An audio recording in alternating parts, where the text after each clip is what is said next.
The first Tom Cruise Mission Impossible movie is easily the best in the entire franchise. All right, this is excluding the original TV series. All right, I did see that occasionally as a child, but I never paid too much attention to it. But back in 1996, when that first Brian De Palma Mission Impossible 1 burst onto the big screen, man, that really made me take notice of the franchise, and I loved the hell out of it. It was fantastic. Even from the first time I watched it, I was just enthralled. And I was only like 9 years old when it came out, so I didn't understand all the conspiracy and machinations and the, competing allegiances and the double crossings and all that stuff. I didn't understand all of that was going on in the background. I was just awed by the action, especially that bloody action set piece on the train at the end. That chase, the helicopter tethered to the train going into the tunnel, the explosion, man, that was out of this world. Fantastic. The action was just a step up from anything I'd seen before it at that time. And this was still 3 years before The Matrix came out, which also blew my mind in terms of what they could do with special effects and action. But as I watched it over the years, this first Mission Impossible movie, I came to appreciate it more and more, especially the overarching plot and just the way it unravels and unfurls in such a sort of, it's a bit of a slow burn at times, and then it kicks into gear and then slow burns again, but just where you never know what the hell is going on right up until you see Jim Phelps alive. But even then you don't know what's going on, even though Tom Cruise's Ethan Hunt is figuring it all out as he's going. And just the first time I rewatched it as an adult, when I was really taken in the story, I was just really sucked in from that first mission when they were trying to get the knock list and it all goes to shit and everyone starts dying around him and he's got no idea what's going on. Ethan Hunt is now on the run, being framed, and he goes back to the hotel room, and the way he sets up the crushed glass so that he'll hear if anyone's coming down the hallway. I loved that. Such a great little touch. Brian De Palma is a great filmmaker. A lot of his movies are pretty underrated. Everyone knows Scarface and all that, but he's got other movies. Like, I enjoyed Casualties of War and a few of his other films too. Carlito's Way, that was another good one. He's an underrated director.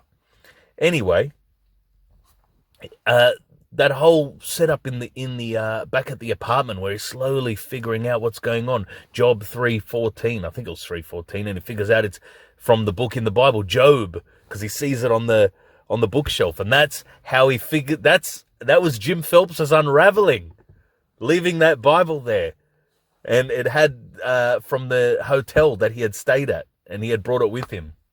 Just brilliant. John Voight was great in it as Jim Phelps. Now, I know a lot of fans of the original series, when this film came out in 96, some of them were very unhappy that Jim Phelps, spoiler alert, is the main bad guy, because he was the leader of the Impossible Mission Force group. He was the leader of the team, and he was a great honorable guy in the TV series. He was a hero. And then they turned him into the villain in the movie. But I didn't have that investment as a kid from watching the show, and I wasn't invested in the characters. It just would be on in the background, and I enjoyed watching it. But I wasn't invested in the character, so it never bothered me that Jim Phelps was the bad guy. But I can understand fans of the original being bothered by that, so I don't begrudge them that. But for me, coming into it, I was coming in pretty much clean in terms of the characters and the plot, and I loved it. It worked for me. And like I said, the cast was great. John Voight was great as Jim Phelps. I always love John Voight in every movie he's in. He's just always a great screen presence. Tom Cruise was really good. This is the first movie role of his that I really loved as a kid. And then, I loved a lot of his other roles too, and ones I've revisited in the past I've come to appreciate as well. But this was the first movie I really loved that he was in. And everyone else was great. The girl who played the French member as well, she was gorgeous back then. I'm sure she still looks great now, but it's like 24 years ago. But she was great in it. Emilio Estevez, in a short little role, he really ascends new heights, if you know what I mean, up an elevator shaft in this movie. But he was great, even in the small, tiny bit of screen presence he had. He was great in it as well. And, Kittredge. That guy who plays Kittredge, Eugene Zerny, I think that's his name. Henry Zerny. Sorry. Henry Zerny. I don't know where I got Eugene from. I must be confusing one of his other characters in another movie. But I see that guy in... Every time I see that actor, I never remember his name. I'm just like, oh, it's Kittredge from Mission Impossible. So he's Kittredge. Henry Zerny is Kittredge to me. He was great as Kittredge because you didn't know if you could trust him either. You couldn't trust anybody except Ethan Hunt in this movie. He's the only one you knew was a good guy. Everyone else was in play. They could have been good or could have been bad. And, you didn't know until the end of the movie. Ving Rhames was great in it as well. And as Luther. And you didn't know if he was good or bad. Same with Jean Reno. I love him in every movie he's in as well. Watch The Professional if you never have. That's a great movie. But he's great in everything. Again, a great screen presence. One of the best French actors I've ever seen in movies. And he was great as Kruger. And again, didn't know if he was good or bad or if you could trust him either. And then Tom Cruise is tricking him with the discs and swapping out the discs. It's a great movie. And I haven't even really, I've briefly mentioned the action in this. Just because I found the characters and the story so fucking compelling in this. Just even without the action, if this was just a tight conspiracy thriller without hardly any action, I still would have been satisfied. But on top of having the great plot, the great acting, and that great amount of suspense and tension, which is just palpable. It's one of the most suspenseful movies I've ever seen, ever. I wish I could go and rewatch it for the first time without knowing what happens. In the future, if they invent some kind of way of erasing certain memories, I would erase all the memories of my favorite movies and then watch them all again for the first time to be able to experience that great, surprise and excitement of not knowing what was going to happen next. But anyway, before I go off on tangents here, the action in this movie is spectacular. Best of the 90s easily, and still some of the best I've ever seen to date. And it still holds up, the special effects and the CGI and how they mixed it together with practical effects. Okay? Now you have the most well-known set piece of this movie, which was parodied to shit by so many other films and comedy sketches and that's the scene where they have to break into the Langley, Virginia, the CIA headquarters, right? And he's got a, not abseil. He's connected to the rope, and he's got to sort of lower himself down, and he can't make a sound. He can't touch anything because this room is super sensitive to to heat, to sound, to touch, to anything that changes any of the parameters. Environmental parameters of this room, and he's got to go in there to steal the disc. All right. Now I know there's a giant glaring potential plot hole here, or it's a dumb plot point. Okay, that could undo this entire scene. All right. Why the fuck don't they have cameras in this room? If they did, they wouldn't need all this elaborate shit of fucking, super sensitive floor that you can't drop a bead of sweat on and you can't make a single noise above a certain decibel. You wouldn't need all that shit if you just had fucking cameras in the room. You would have seen this fucking guy lowering himself down and stealing your disc while trying not to sweat. But hey, it worked for the movie. I was able to suspend my disbelief in that moment to enjoy the tension and the drama and thrills of that scene. All right, and it's executed perfectly. And just when you think he's gonna make a noise or he's gonna drop, his sweat's gonna drop, he catches it. And he almost falls right to the bottom, but keeps himself, flat. And that would be so hard to do, to keep your legs and your arms flat like that. But Tom Cruise is a very, fit guy, especially back then. He was only in his 30s. So that scene was great. And then when Kruger drops the knife, but it's just when the room is disabled that it hits and he's, gets away with it. Fantastic. And the poor bastard who was supposed to be on duty in that room, and they fill his coffee with so much laxative, the guy's got to keep running into the toilet to take a shit. This movie had some funny moments in it too. That had me laughing, and sort of a bit of levity to lighten the tension. And Tom Cruise just, again, I've got to bring up his acting again. he's got this shit-eating grin in some of the scenes of the movie, but it works so well. His character's so likable for me. I know Tom Cruise is a kind of love him or hate him guy. A lot of people really don't like the guy. I don't know why. He must rub people the wrong way somehow. Yeah, he's a bit quirky, whatever, but I always love him in movies, and he seems like a genuinely nice guy. You see him interviewed, he's funny, he's charismatic, he seems like a decent fellow, and he's great in movies. And I really appreciate the fact that he does so many of his own stunts, and he's so physical. All right? This movie was just great. So that action set piece was fantastic. And then my favorite one of the entire movie is, I also got to mention the great scene where he slow runs out of that restaurant when he's with Kittredge and he throws the chewing gum on the fish tank and blows it all up. That run when he runs out of there, that was in slow-mo, dodging the fish and the water and the glass, that was great as well. So I've got to honorably mention that. But my favorite action set piece is the end climactic finale, the chase on the train, on the roof of that high-speed train. And man, did it feel like you were there. It felt like that train was going at fucking Mach 10, I swear. So he gets up there and the wind's just blasting him in the face and his shirt is flying in the wind and he's holding on for dear life. That scene was fantastic. It's so visceral and it's just filmed so well. And the CGI that they used, or whatever green screen they used for that, fuck, it works. It really works. Sorry for the swearing. I'm getting very animated thinking about how much I love this movie. But it really works. It looks so damn real. And then the helicopter chase, how it gets, he connects it with the hook to the train, and then Kruger's stuck going into the tunnel and following the train and trying not to hit the edges with his rotor blades. That was fantastic. Such high tension stuff. And then the explosion at the end, and he uses the explosion to catapult him onto the train. And then the chopper crashes onto the train and the blade stops turning right at his neck. Oh, man. Just amazing. That's when you can finally breathe a sigh of relief, when that blade stops. And then he just looks at the train guard in the back of the train who's sort of shooting himself.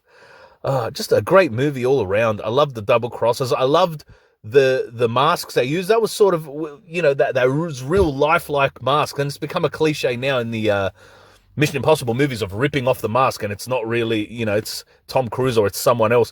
But those lifelike masks, they really used it well in this movie, where you didn't know what the hell was going on. And then you pull a mask off and it's Tom Cruise or it's someone else, And he does that so well to Jim Phelps at the end. It tricks the wife. It's so damn good. And like I said right at the start of this video, before I ranted for 13 minutes, is that this is, for me, easily the best in the series. And I have really enjoyed this series. Apart from Mission Impossible 2, which even though it was filmed in my homeland down under in Sydney, Australia, and it was great to see our city on the big screen, but I really didn't care for that movie. And Dougray Scott's stupid villain was forgettable in that movie. Just the whole thing was forgettable. And too much of the John Woo flares, the doves and the slow-mo. I didn't like the slow-mo in that. It was too overused, all right? Too much like a Max Payne bloody game. So that one felt out of sync with the other ones. It didn't feel like the same style. Also, I didn't care that much for J.J. Abrams' one. I did like Philip Seymour Hoffman, who's a great actor. May he rest in peace. I loved him as the villain in that, as Owen, I can't remember his last name now, but he was great, all right? And the MacGuffin in it, the rabbit's foot, with the mystery surrounding that was interesting and all that. And some of the set pieces were good in the Vatican, and some of the chase scenes some of the scenes in Shanghai were great and all that. But and the famous explosion in that where he's running on the bridge and it blows him into a car, that was all good. But the rest of the movie was kind of forgettable for me. And I really was let down by the climax in that. It felt like the movie just fizzled. He's fighting Owen and then just throws him in front of a car, and like that's the end of the movie. So that didn't have I like movies that are building up a lot of tension, where I'm invested, to have a very epic climax. I like it to build up and be more grand and larger scale as the film goes on. That's what I like in my climax. And the first movie had that. The second one, I don't even remember how it ended. The third one didn't have that. It just fizzled at the end. There was no big climax. There was a showdown, and then it was just over like that, really fast. Not satisfying for me. All right?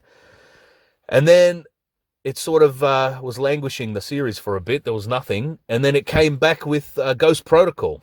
And that was a damn good movie, all right?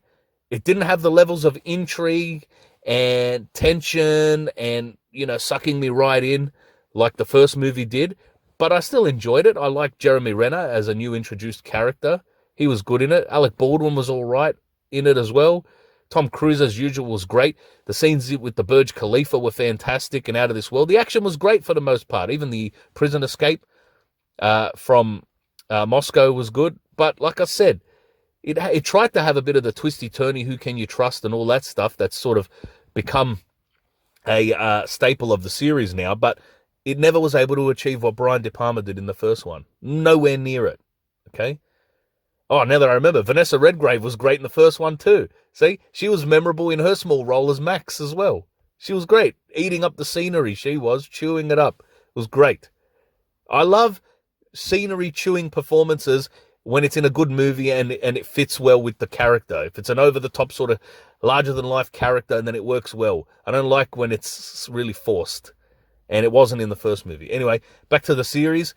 I really liked Rogue Nation.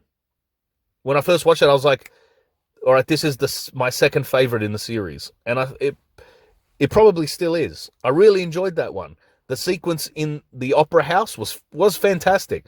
That had shades of the original. It was sort of, it had a bit of the vibe and feel of the original, the atmosphere of the original Rogue Nation did. And it had the best motorbike chase you'll ever see in a movie was in that film as well. So I had some great action set pieces, and I really loved Rebecca Ferguson in that. Apart from being gorgeous, she's a great actress and a great screen presence, and she plays a really good role in the universe. So she was great. Simon Pegg was introduced as well he was introduced in the third movie, I think. He's all right. I don't mind Simon Pegg. He's likable. And it's good to have Ving Rhames came back in that one as well. So that was good. And then on to the most recent one, which was Mission Impossible Fallout. Now, that one I enjoyed as well. I was really hyped to see that because, it was going to have Henry Cavill. I love Henry Cavill. He's great as Superman. He's great in almost anything I see him in, all right? Except for maybe Cold Light of Day. Maybe skip that movie. It was one of his early ones. It's a bit shit. But he's still great. He's a great actor. I like him in everything. If they ever make a bloody Space Marines Warhammer 40k movie, he should be in it. Because I think he's actually into Warhammer as a hobby. Anyway, he was great in it. Tom Cruise, as usual, was great. All the surrounding cast was great. It was good to have Rebecca Ferguson come back as well. And that one really was trying to have the conspiracies and the sort of the twisty-turny plot and the machinations going on behind the scenes and who can you trust and all that shit. It had that sort of vibe as well as the first one did. I don't think it pulled it off as well as the first one. And Henry Cavill was great in it as being the villain. Actually, he was kind of memorable as the villain. Probably more so than the villain from Rogue Nation, who was great as well. I like that actor. His name escapes me now, but he's a good actor, and he was in Fallout as well. So it was good that they carried on the story from Rogue Nation to Fallout. I feel like Rogue Nation and Fallout are the two better ones in the series, aside from the first one, which is, for me, a 10 out of 10 movie.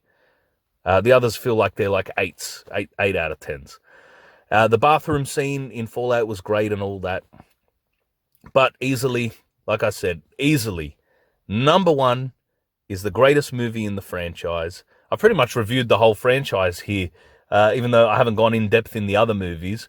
But it's a great franchise. They keep upping themselves in terms of taking the action to another level. I've got to say, in Fallout, the bloody trailer had me so excited. There was a scene in the trailer where he's driving a truck and he's about to smash right into something. And I'm like, fuck, I can't wait to see that in the movie. And it wasn't in the movie. They cut it out. I don't know if there's a director's cut or not. I don't think there is, but I would love to see whatever that scene was and which action set piece it was supposed to fit into. Because obviously it wasn't in the helicopter scene.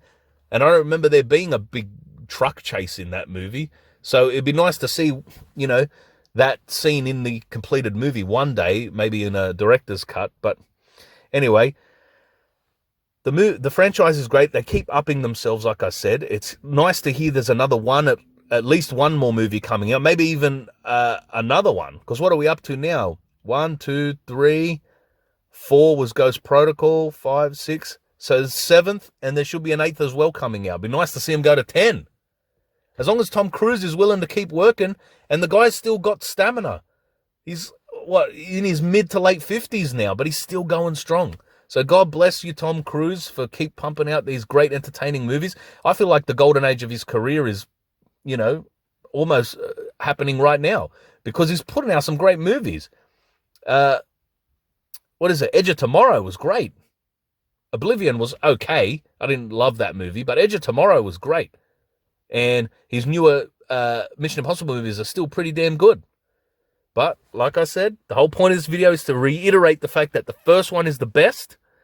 And I haven't seen I've rarely seen an action movie come close to that. I did like Extraction. I liked the first John Wick and all that. They were great. But for me, they still were not as memorable as that first Mission Impossible movie. It's probably my favorite action movie of all time. And it only really has 2 or 3 action set pieces in it. But I'm just so invested in the movie that surrounds the action set pieces that it makes it one of my favorite action movies, and one of my favorite thrillers, and one of my favorite conspiracy movies of all time. And it's just probably my favorite Tom Cruise film of all time as well. It's an all-round great movie. So check it out if you haven't. I've spoiled the shit out of it, but I mean, the movie's 24 years old, so I'm sure everyone knows what happens in it by now. Anyway, check out the whole series if you love action, if you've never seen it. I don't know what planet you've been living on, but let me know in the comments if you agree or disagree with me that the first Mission Impossible movie from 1996 is the best in the series. All right, that's my bold statement I'm putting out there. So let me know if you agree or disagree. Thanks for listening this far. Please like, share, and subscribe. Take care, be good, and I'll see yous later.